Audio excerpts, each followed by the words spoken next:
아멘. 오늘 읽은 본문의 말씀은 압살롬의 반역이 진압된 이후에 다시금 예루살렘으로 돌아오는 다윗의 모습을 우리에게 보여주고 있습니다.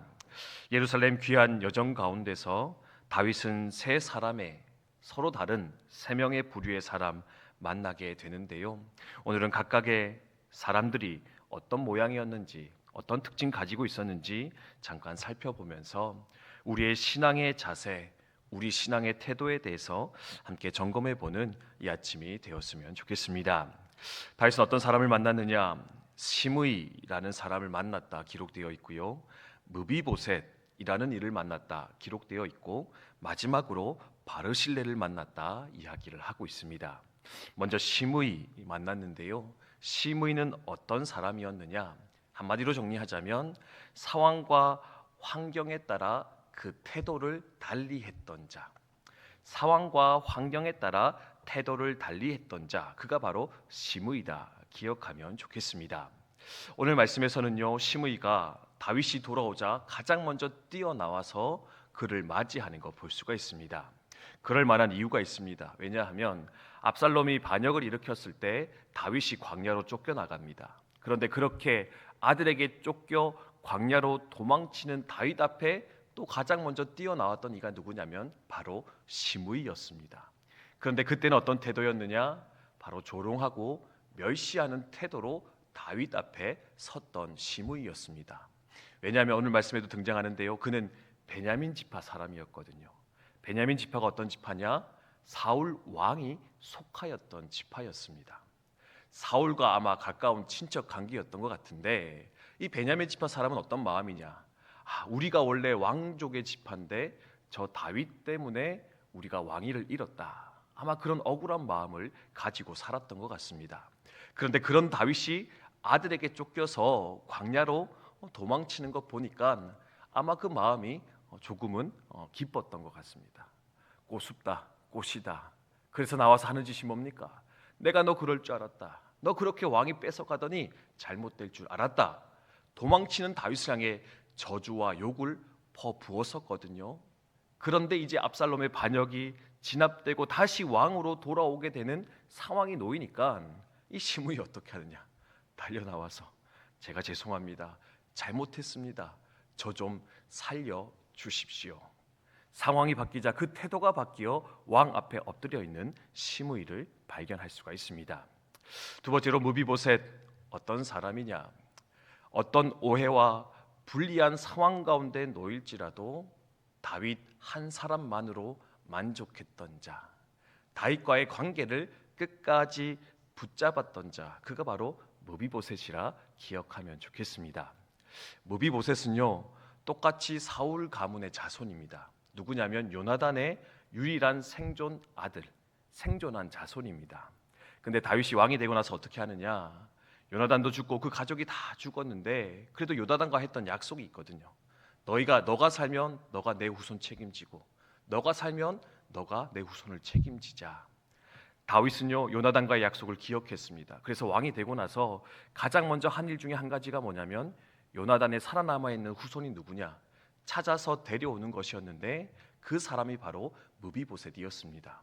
근데 무비보셋은요, 안타깝게도 이제 다리에 장애를 가지고 있었는데, 그래서 다윗이 이 광야로 도망칠 때, 도망자 신세가 되실 때 함께 그와 동행하지 못했던 것 같습니다. 특별히 그의 종 시바라는 자가 있는데, 그 시바가 이 무비보셋을 속이고 자기만 다윗을 쫓아갔습니다. 그리고 이제 다시 돌아오는 상황 가운데 있다 보니까 다윗이 묻는 거죠. 무비보셋아, 나는 너에게 은혜를 베풀었는데 너는 왜 내가 힘들 때 나와 함께 하지 않았니? 그러니까 무비보셋이 상황을 설명하는 겁니다. 제가 그런 게 아니라 내 종이 나를 속이고 나를 여기 혼자 두고 떠나갔습니다. 그래서 저는 어쩔 수 없이 여기서 머무르면서 당신이 돌아올 때까지 옷을 빨지도 수염을 깎지도 않고 이렇게 슬퍼하며 당신을 기다렸습니다. 그래서 다윗이 말하죠. 그래, 그것은 알겠는데 너의 재산의 절반은 떼어서 내 종 시바에게 주고 너는 절반만 가지도록 하라. 그랬더니 무비보셋의 대답이 뭡니까? 왕이시여, 내 재산은 어떻게 되든지 상관없습니다. 저는 이미 은혜 받은 자입니다. 그리고 저는 당신이 살아서 돌아온 것만으로도 나는 만족합니다. 시바에게 제 재산 전부 다 주십시오. 저는 그저 당신 만난 것으로 기뻐하겠습니다. 그렇게 하며 다윗을 맞이하는 거 볼 수가 있습니다. 마지막으로 바르실레인데요. 이 바르실레는 누구냐? 돈이 많았던 사람인데 다윗이 도망칠 때에도 그를 공개했던 자, 그의 필요를 채우고 먹이며 입혔던 자, 그가 바로 바르실레였고요. 돌아올 때도 어떻게 합니까? 그와 함께 요단강을 건너기 위해서 앞에 나와 그를 맞이하였고 그와 함께 하기를 결정했던 인생입니다. 그자 다윗이 어떻게 합니까? 내가 너에게 상 주겠다. 나와 함께 예루살렘에 가서 부귀 영화를 누리며 살아가자. 그러니까 또 바르실레가 보여준 태도는 왕이시여, 저는 이미 나이가 많고 늙어서 그런 부귀 영화를 누리는 게 합당치가 않습니다. 그냥 당신을 돕고 섬긴 것만으로도 충분할 것인데 그저 내가 데리고 있는 이 아들, 이 기맘을 데리고 가서 당신의 뜻대로 사용하시면 좋겠습니다. 충성하며 헌신하였지만 그 충성에 대해서 자신의 이름을 높이는 것이 아니라 오히려 더 겸손하여서 끝까지 자신의 자리를 지키고자 했던 자, 그가 바로 바르실레였다. 성경은 이야기를 하고 있습니다. 좀 길게 설명을 드렸었는데요. 이 세 사람의 모습을 함께 이 아침 묵상하면서 내가 하나님을 향해서 가지고 있는 신앙의 태도, 자세는 어떠한가, 어떤 부류에 속하고 있는가 한번 좀 돌아보며 묵상할 수 있으면 좋겠습니다. 혹 하나님을 향한 우리의 태도가 심의와 같을 때가 있지는 않습니까? 상황이 바뀌고 환경이 바뀌면 내 뜻대로 이루어질 때는 하나님 찬송하며 예배하지만 결국 내 뜻대로 되어지지 않으면 심의처럼 비난하고 욕하고 원망하여 언제든 떠나갈 준비를 하고 있는 사람, 하나님을 섬기는 것이 아니라 상황을 섬기며 더 구체적으로는 내 자신의 안위만을 생각하며 살아가는 신앙의 태도, 자세는 있지 않는가 한번 좀 돌아보며 묵상할 수 있었으면 좋겠습니다. 또한 무비보셋의 태도를 우리가 기억하며 나아가면 좋겠습니다. 하나님 한 분만으로 만족합니다. 때론 내가 조금 오해받을 수 있고 조금 손해볼 수 있고 조금 억울할 수도 있지만 그래서 나는 하나님과 함께하는 그만으로 만족하며 기뻐합니다. 그렇게 하나님과의 관계를 상황과 환경 아니라 하나님을 붙잡아 나아갈 수 있는 그런 신앙의 모습, 자세가 우리의 것이 되기를 함께 소망하여 나아갈 수 있었으면 좋겠습니다.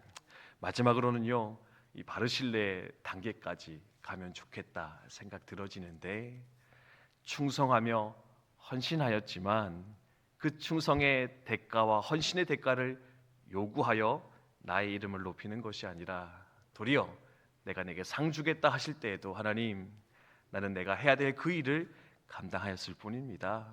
하나님 영광 받아 주시옵소서. 주님 영광 받으시옵소서. 나는 그저 부익한 종에 불과합니다. 세례 요한과 같이 많은 믿음의 선배들처럼 또 그렇게 고백하며 주에게 걸어가는 주의 종, 주의 백성 되면 좋겠다 생각하며 묵상하게 되는데, 이 아침 그런 신앙의 여정 걸어가는 우리들의 삶 될 수 있도록 주님 인도하여 주시옵소서. 함께 기도하였으면 좋겠습니다. 심의를 넘어 무비보셋의 자리에 서는 저 여러분 되시기 바랍니다. 무비보셋을 넘어서 마침내 바르실레의 자리에서 하나님과 함께 기뻐하며 그분의 영광을 이루어드리는, 올려드리는 저 여러분 오늘 하루의 삶 되어지기를 주님의 이름으로 축원드립니다.